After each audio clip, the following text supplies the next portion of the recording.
All right, see what happens.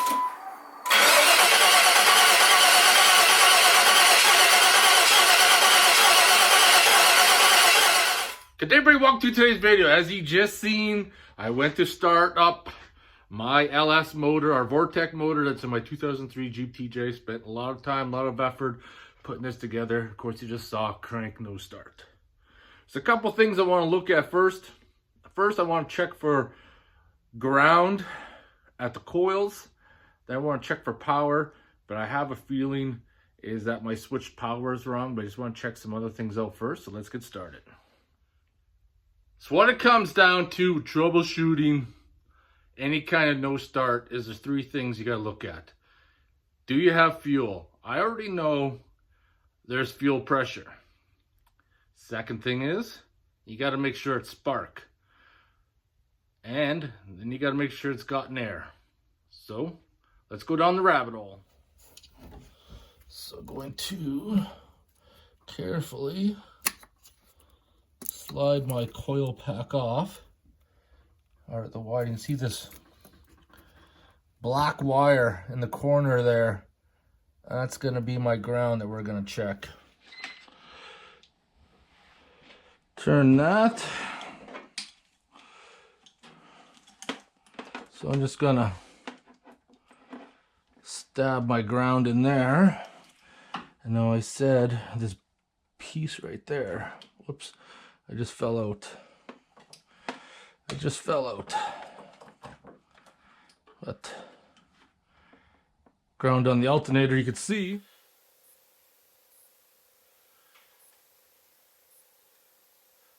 Ground is good.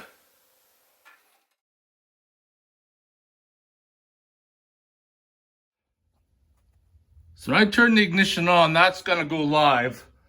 But I have a feeling when I crank it over, it won't be live anymore.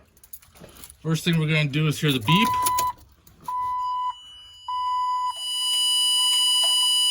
Can you hear that sound?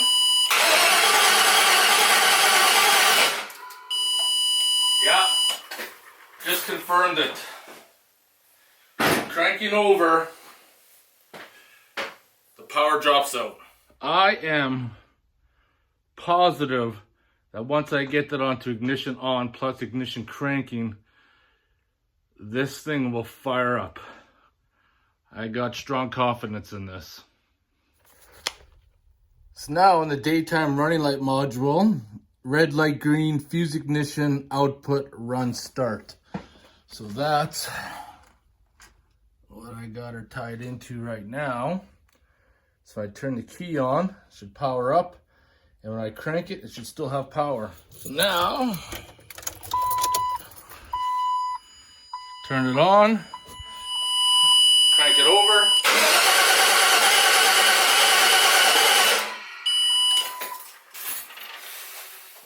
So now that I confirmed I can tie into that wire, I'm just using some heat shrink, solder, Deutsch connections to get this all put together.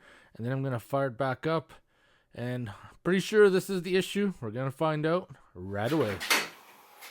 All right, here we go.